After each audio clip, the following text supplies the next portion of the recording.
Bismillahirrahmanirrahim. Mr. President, this is my last opportunity as the Foreign Minister of Indonesia to represent my country to speak before the UNGA.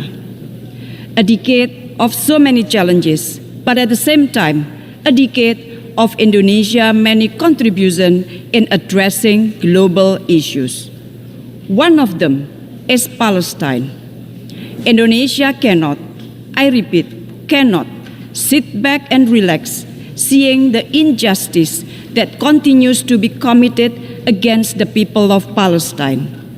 Indonesia is and will always stand with the people of Palestine to attain their right to have an independent state of Palestine. As I speak now, more than 41,000 people in Gaza have been killed. Situation in West Bank, Lebanon are deteriorating.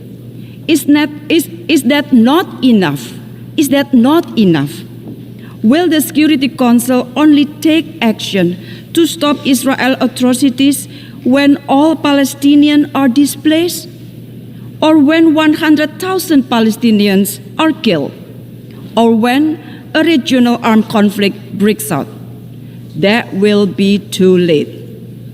PM Netanyahu yesterday mentioned, and I quote, that Israel seeks peace, that Israel yearns for peace. Really? How are we supposed to believe that statement?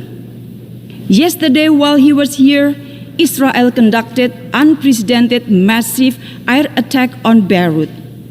PM Netanyahu wants the war to continue. We must stop that. I repeat, we must stop that. We must pressure Israel to come back to a political solution for two-state solution. Mr. President, the overwhelming majority of the UN members strongly support the two-state solution, and this is the right time to walk the talk. Recognizing the state of Palestine is the least that we can do now to give Palestinians equal footing on the world states and to exert pressure to Israel to stop their atrocities. Therefore, I urge countries that have yet to recognize the state of Palestine to do so now. If each of us does it, for sure it will give impact. The recognition of Palestine today is an investment that will yield a more peaceful, just, and human world tomorrow. Once again, Indonesia urged the permanent members of the Security Council to concretely act to immediately stop Israel from blatantly violating international law and to end Israel impunity.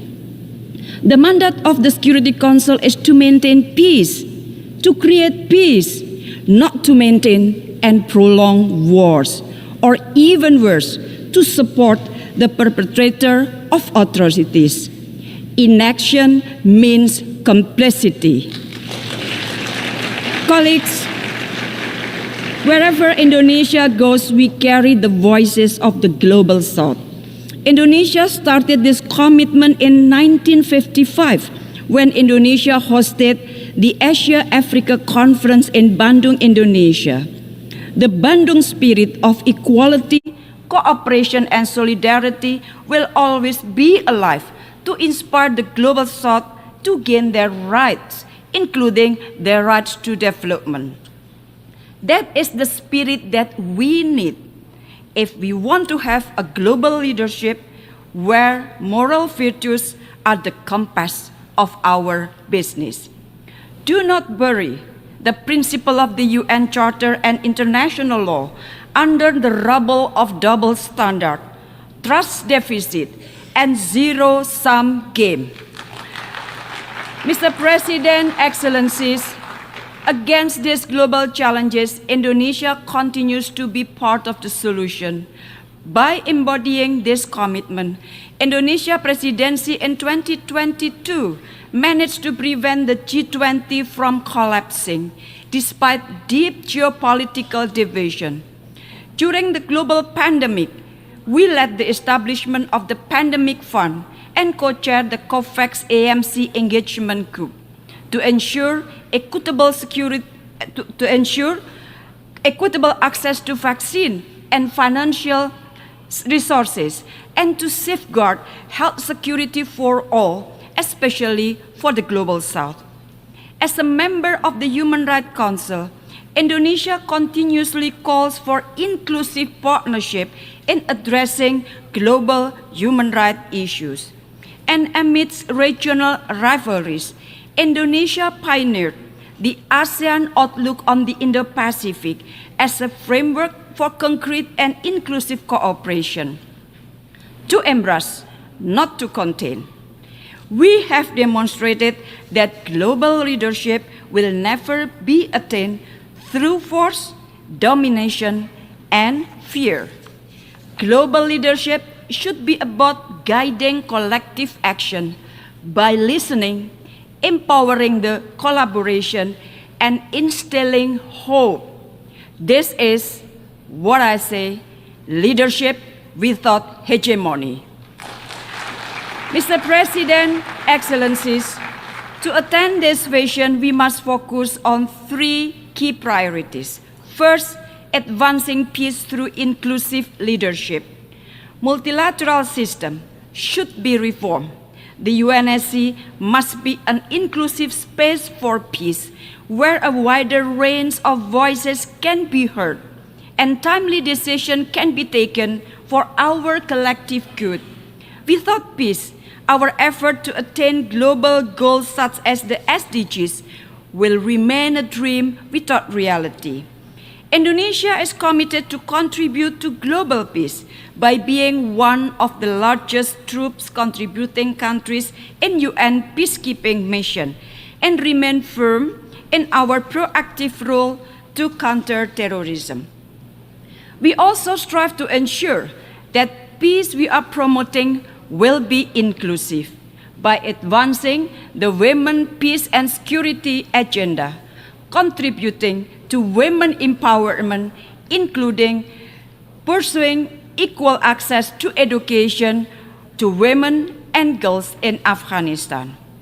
Investing in women is investing in peace. Empowering women is empowering prosperity for all. Second, ensure a resilient future for shared prosperity. Indonesia believes in a future where all nations thrive no matter how big or small. But the global pandemic and impact of climate change has shown us all that to prosper together, we must work together. Therefore, the implementation of the Pact for the Future is important to accelerate the achievement of the SDGs and scale up partnership and sustainable development even beyond 2030. At the same time, geopolitical tensions have also significantly impacted global supply chain, affected the development trajectory of the Global South, many of whom remain unable to freely exercise their right to development. In this context, Indonesia has taken proactive steps. Earlier this month, Indonesia held the second Indonesia-Africa Forum to enhance cooperation in international supply chains and connectivity and build collaboration in preparing for the future challenges.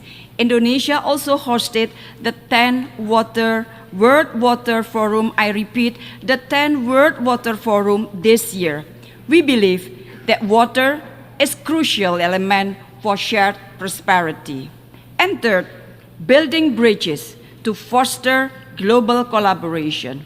Colleagues, a winner takes all and take it or leave it mentality should no longer exist when collaboration is the only antidote in addressing the global challenges of today.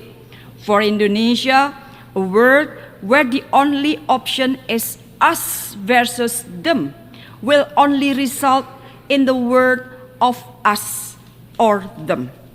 Global solidarity and collective responsibility is the essence of the Bandung spirit, and this spirit guided us through our G20 presidency in 2022, chairmanship of ASEAN in 2023 and continuous effort to voice the aspiration of the Global South. Indonesia envisions a world where nations collaborate together to address shared challenges, uphold international law, and protect human rights and dignity of all people. In Southeast Asia, ASEAN with 650 million people has proven that diversity can coexist with stability, peace, and prosperity.